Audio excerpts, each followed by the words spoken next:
भय के समय पर जो भगवान का स्मरण करते हैं,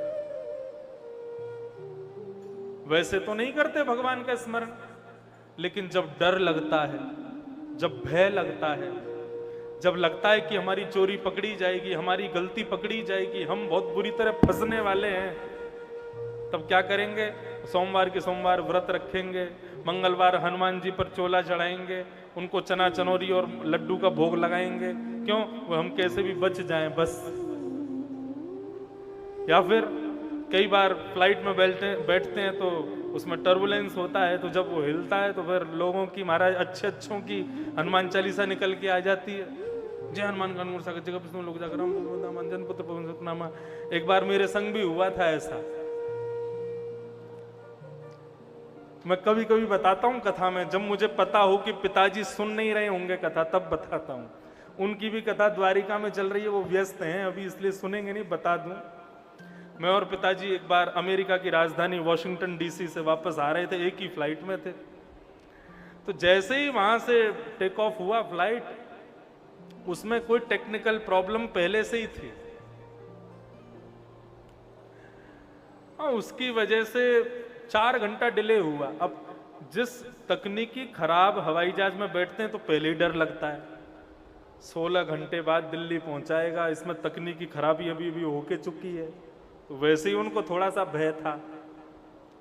लेकिन जैसे ही उसने टेक ऑफ किया, थोड़ी देर बाद में जो उसने हिलना शुरू किया, तो हमारे पिताजी बैठे बैठे जय हनुमान सागर जय तुम लोग जाकर, हे राधा रानी, हे किशोरी जी, या हवाई जहाज को वृंदावन में ही गिरी हो जाके और कहीं नहीं गिरे, अरे किशोरी जी कृपा करो, अभी बहुत कथा करनी है, अभी लाला को भी कथा करनी है, ऐसे ऐसे करें। और जैसे ही हवाई जहाज ठीक हो जाए तो जहां हनुमान चालीसा रह गई थी वहीं छोड़ देते। मैं कहता पिताजी पूरी तो कर लो ना, अब तो ठीक है गया, फिर से शुरू हो गए तो फिर से वहीं से शुरू करें। तो कहने का अभिप्राय क्या है, इसको केवल एक आप विनोद के रूप में लेना, ये मानव का स्वभाव है। जब वो भय व्यापक होता है ना, उसके ऊपर जब भय चढ़ता है, भगवान का स्मरण करना नहीं पड़ता, अपने आप होता है।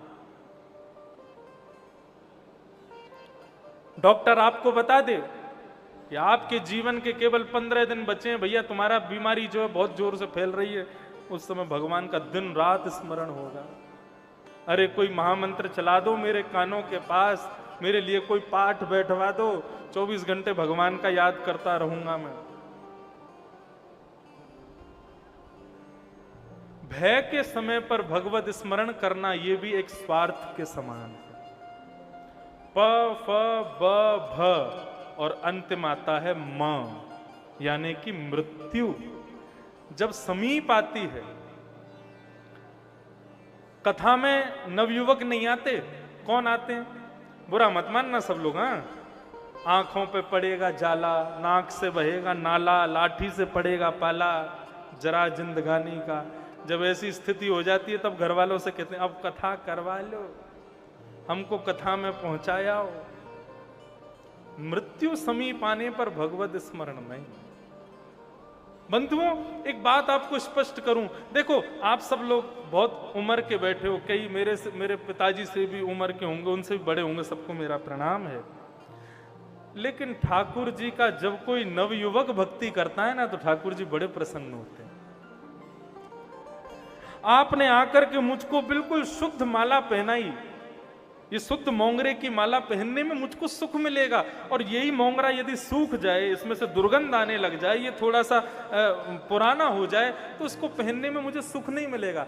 ठीक वैसे ही भक्त जब नवयुवक होता है ना, जब कोई नया उम्र का बालक भगवान की भक्ति करने के लिए जाता है, तो बचपन की भक्ति यदि करोगे तो 55 में भगवान जरूर मिल जाएंगे, और यदि भक्ति शुरू ही तुमने 55 में करी है तो फिर तो शमशान में मिलेंगे जाके भगवान, उसके बाद ही दर्शन होगा। भक्ति 55 का विषय नहीं है, भक्ति बचपन का विषय है। भक्ति बचपन से करो, युवावस्था से। कौमार आचरित प्राज्ञो धर्मान भागवतान इह। प्रहलाद जी महाराज कहते हैं भागवत में, भक्ति कब से करनी चाहिए? बोले कुमार अवस्था से। कुमार अवस्था किसको कहते हैं? 10-11 वर्ष के बाद की जो अवस्था है वो कुमार अवस्था है। धीरे धीरे बच्चे जो छोटे होते हैं ना, धीरे धीरे उनको कथाओं में लाना शुरू करो। घर में बैठ करके कुछ ना कुछ स्तुति पाठ आदि उनसे करवाते रहो। 11 वर्ष का बालक हो जाए उसको ध्रुव की कथा सुनाओ, प्रहलाद की कथा सुनाओ। आजकल माताएं क्या कर देती हैं, डोरेमोन, पोकेमोन और जाने क्या क्या वो चला करके बच्चों को दे देती हैं, वो पूरे दिन वही देखता रहता है। छोटे बच्चों को, हमारे कितने सारे श्रोता हैं पूरे भारत में, वो छोटे छोटे बच्चे गोवर्धन वासी सांवरे इस पद को सुनते हैं, राधा रमणम हरे हरे इस पद को सुनते हैं। कई जगह से आते हैं बालक लेकर के, माता पिता बोले आपका वो पद गोवर्धन वासी सांवरे जब तक हमारा बालक सुनता नहीं तब तक सोता नहीं है। ऐसे बच्चों को ठाकुर जी की भक्ति में बचपन से लगाओगे तो 55 की उम्र में जब वो आएगा तब तक भगवान उसको मिल ही जाएंगे, भगवान आ ही जाएंगे। तो इन 5 स्थानों पर भक्ति करना स्वार्थ के समान है। पाप, फल, बंधन, भय और मृत्यु, इन 5 के अलावा जब हम लोग भक्ति करते हैं तो वो निस्वार्थ भक्ति मानी जाती है। जहां पर किसी भय के कारण भक्ति नहीं है, किसी फल की प्राप्ति के लिए भक्ति नहीं है, किसी बंधन के लिए भक्ति नहीं है। अच्छा, बंधन की भक्ति में एक और होता है, कई बार माता पिता जबरदस्ती बालक से कहते हैं कर, हनुमान चालीसा पढ़, ठाकुर जी के सामने प्रणाम कर, सिर झुका। जबरदस्ती की भक्ति भी जब हम बच्चों से कराते हैं ना तो वो उनकी और ज्यादा श्रद्धा हो जाती है भक्ति में। इसलिए क्या करो, अपने घर के वातावरण को ही भक्ति में बनाओ, तभी वो भक्ति करेंगे, नहीं तो नहीं हो पाएगा। अपने एटमॉस्फेयर को, घर के सब लोगों, सराउंडिंग्स जब बच्चों की भक्ति में होंगे ना, भक्त अपने आप बन जाएंगे बालक। और या फिर किसी पर भगवान की कोई बिरला ही ऐसा होता है जिस पर भगवान की कृपा हो, जिसको सराउंडिंग्स भी अच्छी ना मिले और वो भगवान का भक्त बन जाए। संग का बहुत बड़ा असर पड़ता है बच्चों पर। इसलिए माता पिता जो घर के बड़े लोग हैं, पहले वे स्वयं भक्त बने, आने वाला बालक अपने आप भक्त बनेगा।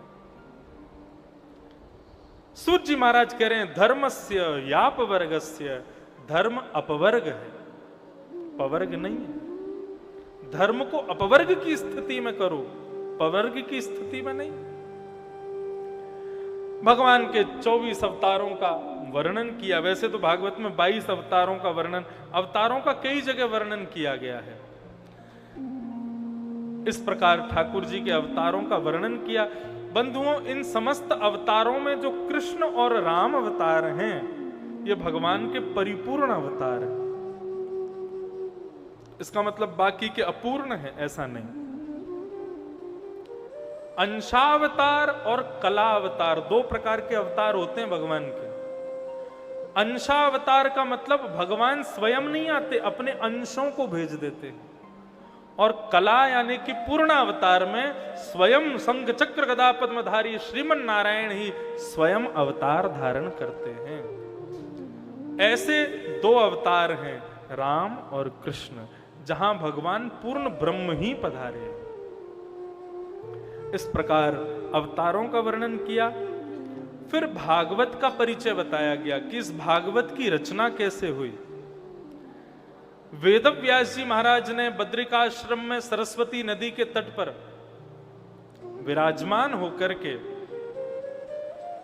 मानव कल्याण के लिए कुछ लिखना चाहा।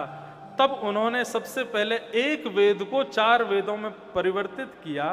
पहले बंधुओं केवल एक ही वेद था, वेदः प्रणव एवाग्रे, ओम। ये ओम शब्द जो है ये वेद है, वेदाकार है, ये सबसे पहला वेद है। इसी ओमाकार को विस्तारित किया 4 वेदों में, ऋग्वेद, यजुर्वेद, सामवेद, अथर्ववेद। लेकिन इन पर नियम लगा दिए, जिनकी चोटी होगी, जिनके जनेऊ होंगे, जो ब्राह्मण कुल में जन्म लेंगे, त्रिकाल संध्या करेंगे, गायत्री करते होंगे, उन्हीं को ही वेद पढ़ने का अधिकार है।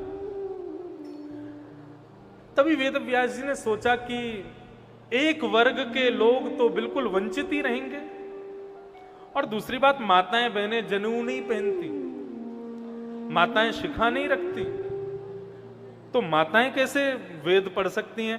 तब उन्होंने कहा वेद पढ़ने का अधिकार ब्राह्मणों का है, लेकिन वेद के अर्थ समझने का अधिकार तो सबका है। तब वेदार्थ के रूप में उन्होंने पुराण लिखने शुरू किए।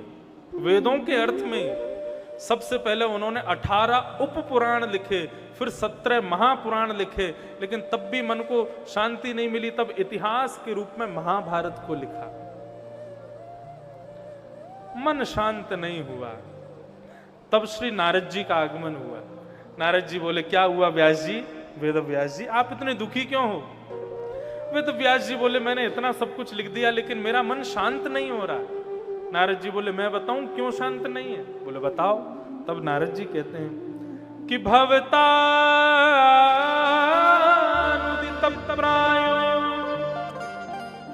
यशो भगवतो मलम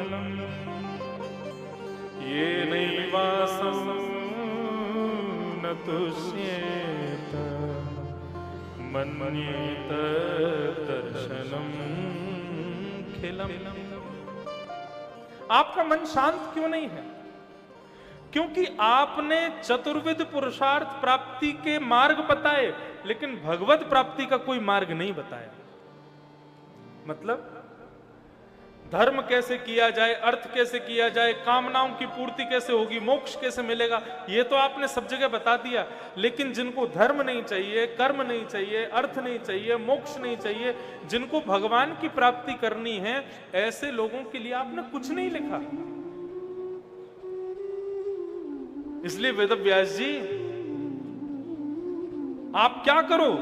बोले यशो भगवतो मलम, भगवान का निर्मल यश लिखना शुरू करो। बोले कैसा यश? आहा कितना सुंदर यश वर्णन कर रहे हैं। विक्रेतु कामाखिल गोप कन्या मुरारी पादार्पित चित्त वृत्ति